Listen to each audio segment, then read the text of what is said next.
What's up, peeps? Nick Battle, aka NinosCorner, man. First off, if you like this content that is coming your way, hit that subscribe button. It means a like, comment on all the videos. Helps me out tremendously.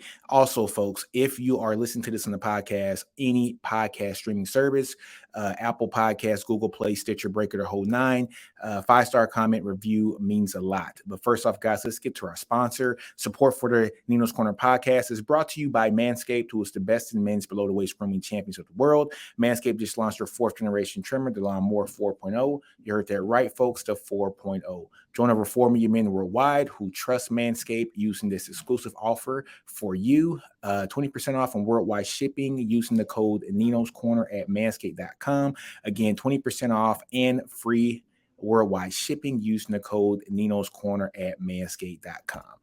Folks, you guys aren't here to hear about the sponsors. You guys are here to hear about the news that happened today. Ochaun Mathis picks Nebraska over Texas. Guys, this was a Texas lean for the longest. If you know anything about Ochaun Mathis was a guy who was a second team All Big 12 performer in 2020 as well as 2021. 2020 in a COVID year, 10 games. He had 8 sacks, I think 45 tackles, another 10 and a half, 12 tackles for loss, somewhere around there. But also last year, when people realized just how good he was, his sacks went down to two and a half sacks, something like that. But he had 45 tackles, I think 4 or 5 tackles for loss. But folks, if you go back and look at the tape, him taking on double teams, teams running away from him, he didn't really have the opportunity to get the pressure that we would have want to see him have in 2020, but no excuses there. This is a pickup that Texas should have had. Texas brings in his old coach, Gary Patterson. Gary Patterson is the special assistant to the head coach, so he works hand in hand with Coach Sark and the rest of his team every day. He was a guy that recruited Mathis out of Manor. And did I say Manor? Yes, Manor is right down the street from Austin, a 10, 15-minute drive. So his mom can see him play every other weekend when he's here. He didn't come to Texas. He ends up going to Nebraska. A lot of people are speculating, saying that it is the NIL money. I'm not sure exactly, the exact reasons, but I think we all understand that it is NIL. However, this is a big deal for Texas. Texas could have definitely used a guy like Ochaun Mathis to apply some pressure to the quarterback. You guys got to, you have to understand. Mathis having 8 sacks just 2 years ago, finishing second team All Big 12. Only one player over the past 8 years has had 8 or more sacks in a season, and that was Charles Omenihu in 2018. And guess what happened in that 2018 season? Right, we had a 10-4 season. All right. And so the next year, you have a great pass rusher, a guy who was just all around the ball 24/7 in Joseph Asai in 2019, and also in 2020, Joseph Asai. And guess what? Our team went 8-5 one year and went 7-3 in the COVID year. Probably would have went 8-3. So just think about that for a minute. We go 7-3 in the COVID year. We missed one game, which is the Kansas game. Let's say we win that game 8-3. But if this is a regular season, let's say we had a hard opponent that year. I forgot who we played. Yeah, it was LSU that year. Let's say LSU gets us. Is what it is. I think that we would have got LSU that year. But let's say LSU gets us that year, but we win the other 2 games. Guys, that's a 10-win season. That's a 10-win season. So, but I know if it's for fifths, we'd all be drunk right now. But just to put things in context on this team and just what it means to have a good pass rush. You have a decent pass rush on this Texas team, you're going to get 8 wins. A decent pass rush, a guy like Charles Omenihu, a guy like Joseph Asai, elevates this Texas defense from being the 99th ranked defense in which they were last year in 2021 to an average defense. I think in 2018, they were the number 58th ranked defense in the country. I think in 2019, they were number 65th ranked defense in the country. I think in 2020, they were the number 61st ranked defense in the country, meaning that these guys, those were average defenses, but average defenses coupled with a really good offense yields a product that is going to put wins on the board and give your time basically to build up your defense as your offense is still doing their thing. And over time, that defense becomes what we want it to be, which is a juggernaut. We've had a great recruiting class here. We brought in the guys like Justice Finkley. We've brought in guys like Brown and Aaron Bryant, Zach Swanson, Christopher Ross. We've brought in a bunch of players here on this defense, man. Terrence Brooks as well. But we got to let these guys groom. We got to let these guys grow. Some of these guys need a couple years in the system, so we can't go out there and say, hey, we're going to start Jamon Tap off the way. We're going to start Justice Finkel. No, these guys are going to have to be ready to play. Yes, I'm not saying that they don't have to be ready to play, but they're really going to have to be ready to play because guess what? The guy who we wanted that was going to be somebody who was going to put some kind of pressure on the quarterback this year, it's not going to be here. So we got to understand that at that jack position, a guy like Byron Sorrell, he's going to have to come in and do great things. And we've seen him flash. He flashed last year. He's flashed so far this year, especially like in the spring game, and he looks really good. But we're going to need that steady production. And we'll see what happens, folks.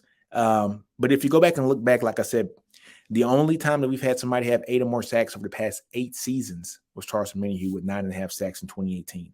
Now, you got to go back a little bit further. 2013, we had 2 guys with 8 sacks or more, and that was Jackson Jeffcoat, I think, with 13, and Cedric Reed with 10. But even over the last 10 seasons, Texas having three guys over the last 10 seasons, or 9 or 10 seasons. Yeah, last 8 seasons. Let's just go to the last 9 seasons. Texas has had 3 guys with 8 or more sacks. Now let's look at the teams that are continuously in the college playoff picture. Alabama over the last 5 seasons, not 8 or 9 seasons. Look, I won't even go that far. The last 5 seasons, Alabama's had 8 guys that had 8 sacks or more. Okay, Clemson, they've had 6 guys that have had 8 sacks or more. Over the last 5 seasons, Ohio State, 4 guys. So what Texas did in 9 years, having 3 guys that have 8 or more sacks, Ohio State had 4 guys in the last 5 years have 8 or more sacks in the season. The only outlier in this whole thing is Georgia. Over the last 5 seasons, Georgia's had 1 guy have 8 or more sacks. That is the exception and not the rule. And the exceptions should be exceptions, and the exceptions should not be the rule. Okay. So Georgia having that, yes, they had a stout defense, 15 players drafted as of today for the 2022 draft, one of the greatest defenses we've ever seen assembled over this last season. But they are so predicated on stopping the run, and they get you down. Oh my, they get you. They stop the run, and they confuse you like no other team that we've seen. One of the best defenses we've seen in a long time in college football. But Georgia is the outlier. Normally, when you're winning games here in college football, you are putting pressure on the quarterback. Putting pressure on the quarterback eases up everything.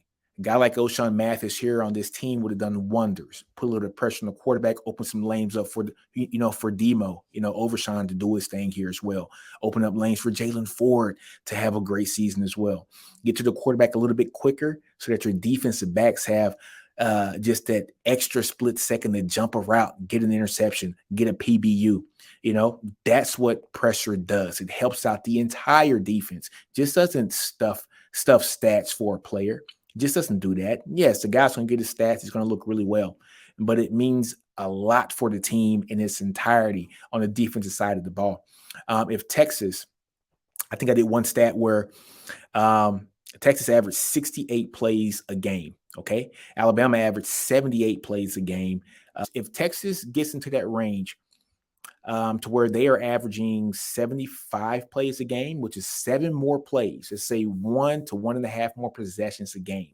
That would have put Texas around the 25 to 30th ranked team for plays per game.